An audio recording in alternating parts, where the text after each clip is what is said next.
मैं आता हूँ नेक्स्ट क्वेश्चन पे, जो कि सेक्शन बी का क्वेश्चन नंबर 5 है। बेसिकली क्वेश्चन भी हमारा रियल एनालिसिस से लिया गया है।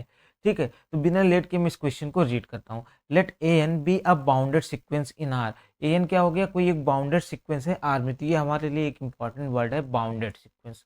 विच of the following statement is false. तो इनमें से कौन सा स्टेटमेंट जो है फॉल्स होगा। ठीक है, तो हमसे गलती यही हो सकती है, इसको हम फॉल्स की जगह जल्दबाजी में ट्रू पढ़ लें और हम ऑप्शंस को क्या कर सकते हैं, इसके अकॉर्डिंग गलत कर सकते हैं। ठीक है, तो हमसे फॉल्स ऑप्शन पूछा जा रहा है। तो पहला ऑप्शन क्या है, limit inferior is equal to limit superior of a n, then a n is convergent. तो देखो बाउंडेड सीक्वेंस है, बाउंडेड है, तो इसका मतलब क्या होगा, इसकी लिमिट सुपीरियर लिमिट इंफीरियर दोनों के दोनों ही एग्जिस्ट करेंगे। ठीक है, और ये चीज़ हम लोग बहुत ही अच्छे से जानते हैं कि लिमिट इंफीरियर और लिमिट सुपीरियर अगर आपस में इक्वल हो जाए, देन हमारे पास सीक्वेंस कैसा होता है, कन्वर्जेंट होता है। तो ये हमारे पास ट्रू हो गया, बट हमको करेक्ट किसको करना है, जो स्टेटमेंट फॉल्स हो। इसलिए हम इसको तो टिक नहीं करेंगे, इसलिए इसको हम क्रॉस कर देते हैं। ठीक है, बाकी के ऑप्शंस के लिए मैं सबसे पहले एक रूल लेना चाहूँगा। Infimum of a n is less than or equal to limit inferior of an which is less than or equal to supremum sorry limit superior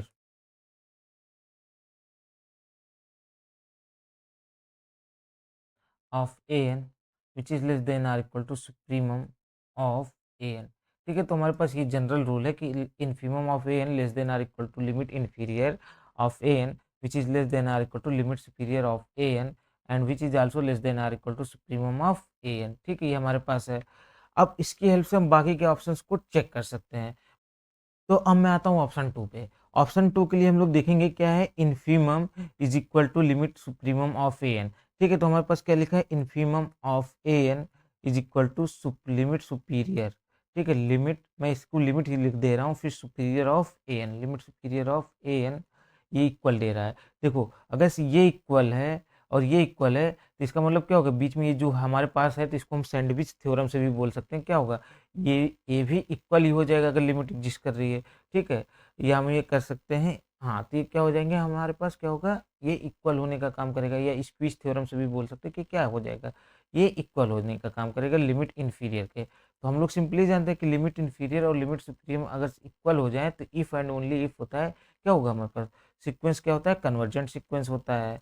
तो यानी ये क्या हो गया, कन्वर्जेंट हो गया। तो इस तरीके से ऑप्शन 2 भी हमारे पास क्या हो गया, करेक्ट हो गया। बट हमको पकड़ना क्या है, फॉल्स पकड़ना है, इसलिए इसको भी टिक नहीं करेंगे।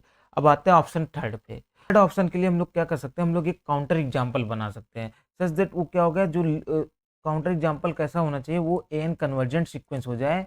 ठीक है, आप इसकी हेल्प से देखोगे तो आप उसको कन्वर्जेंट आसानी से प्रूव कर लोगे, जैसा कि 2 किया गया था कि ठीक है, कि जो आपके पास 3 के लिए जो इन्फॉर्मेशन दी है, वो एन क्या होगा, कन्वर्जेंट होगा। ठीक है, तो हम लोग एक ऐसा सीक्वेंस बनाएंगे जो कि कन्वर्जेंट होगा, और सच दैट फिर क्या होगा कि जो कन्वर्जेंट हो रहा है, और बट वो कन्वर्जेंट कहाँ पे हो रहा है, अपने सुप्रीमम पे कन्वर्जेंट होने का काम कर रहा है। ठीक है, तो वहाँ से हम लोग ईजिली बोलेंगे कि लिमिट इन्फीरियर जो रहती है वो उसकी लिमिट पे ही जाती है, तो इसलिए हमको इसको चेक करने की ज़रूरत ही नहीं है। बस हमको ये दिखा देंगे कि सुप्रीमम उसका क्या आ रहा है, वही नंबर आ रहा है जिस पे कि वो कन्वर्ज हो रहा है। ठीक है, तो इस तरीके से हमारा सीक्वेंस क्या हो जाएगा, कन्वर्जेंट हो जाएगा, और इन कंडीशन को सेटिस्फाई भी कर रहा होगा, बट वो कांस्टेंट नहीं होगा। ठीक है, तो इसके लिए हम लोग क्या ले सकते हैं, देखो ए एन इज इक्वल टू ले सकते हैं 1 - 1/n। ठीक है, अगर इसको देखोगे तो ये limit n tends to infinity करोगे, कहाँ पे जाएगा, ये 1 पे जाने का काम करेगा। ठीक है, और यही इसका क्या है, सुप्रीमम है, सुप ऑफ ए एन भी यही है।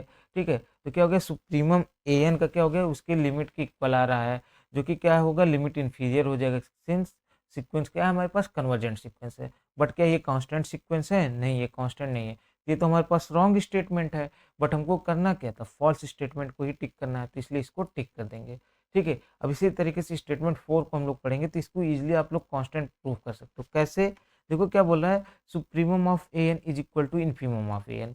अगर देखो बाउंडेड सीक्वेंस है, ठीक है, तो इसका मतलब उसके पास लिमिट भी होगा, ये भी हमको पता है। और चलो हम ये इसको भी छोड़ देते हैं कि लिमिट है कि नहीं है, हम लोग ये करते हैं कि बाउंडेड सीक्वेंस है, इसका मतलब क्या होगा, उसके लोअर और अपर बाउंड कम से कम हमारे पास मिलेगा ही मिलेगा, पहली चीज़ हो गई।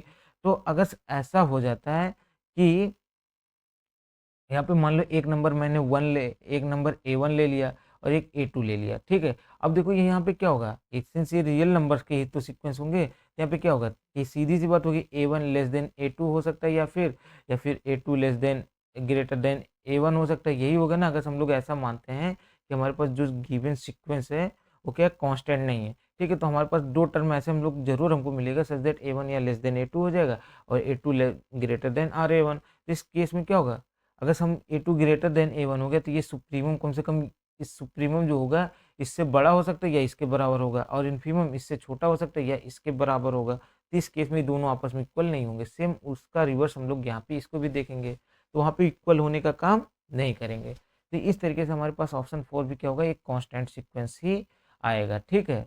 तो इस तरीके से ऑप्शन 4 भी करेक्ट है, बट हमको क्या करना है, इनकरेक्ट को टिक करना है, इसलिए इसको भी टिक नहीं करेंगे। तो इस तरीके से आपका ऑप्शन 3 क्या हो गया, एक करेक्ट स्टेटमेंट हो गया।